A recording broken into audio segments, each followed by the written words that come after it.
देखेंगे दोस्तों, ये आपका सॉल्यूशन पहले से ही लिख दिया है हमने।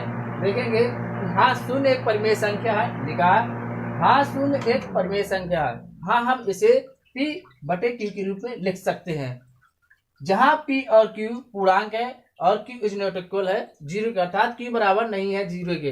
तो जीरो अर्थात कोई संख्या है यहाँ पर जीरो नहीं है Q के बराबर, तब हम P बराबर जीरो मानेंगे और Q बराबर 1 2 3 डॉट डॉट डॉट डॉट अनंत, अर्थात परिमेय संख्या बटे में होती P बटे Q के रूप में। P बटे Q के रूप में P बराबर जीरो, जीरो का मान होता जीरो, जीरो बटे एक, Q का मान एक है।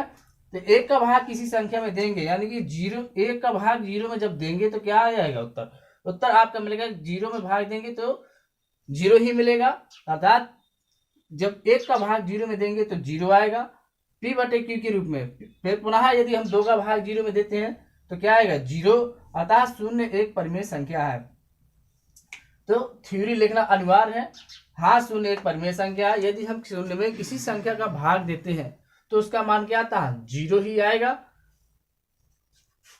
और इसे P बटे Q के रूप में लिख सकते हैं। परिमेय संख्या हमेशा बटे के रूप में होती है, परिमेय संख्या का फार्मूला होता है a प्लस बी बटे दो।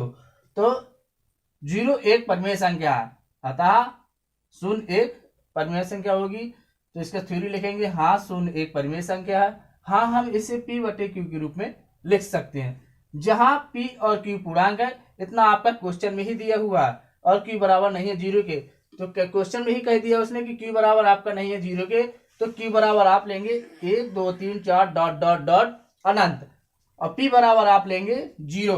तो P बटे Q, P का मान है आपका जीरो और Q का मान है एक बार एक लिया, पुनः दोबारा लिया दो, पुनः अगर आप लेते हैं तो तीन लेंगे।